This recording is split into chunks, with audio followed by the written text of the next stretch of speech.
1,000 years later. Hello mga idol, welcome back to my channel, at kung bago ka pa lang dito ikaw ay aking inaanyayahan na mag-subscribe at pakiclick mo na rin ang bell icon para lagi kang updated at nauuna sa mga videong ina-upload ko. Balikan naman natin ang mga bagong update sa number 1 na teleserye ang FPJ Batang Quiapo.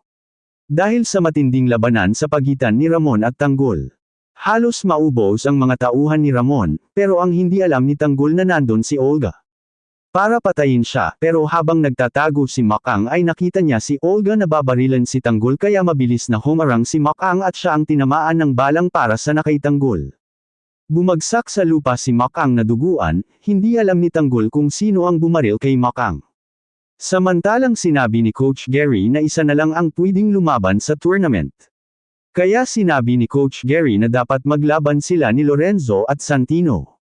At kung sino ang mananalo siya ang lalaban sa tournament pero sinabi ni Lorenzo na kung matatalo si Santino sa kanilang laban aalis siya sa gym, at kung manalo naman si Santino ay lulubayan ni Lorenzo si Anika.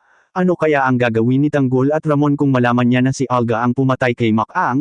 Manalo kaya si Santino sa laban nila ni Lorenzo? Yan ang ating aabangan sa kapana-panabik na tagpo dito lang sa FPJ Batang Quiapo. Hanggang dito na lang, God bless you all. Thank you.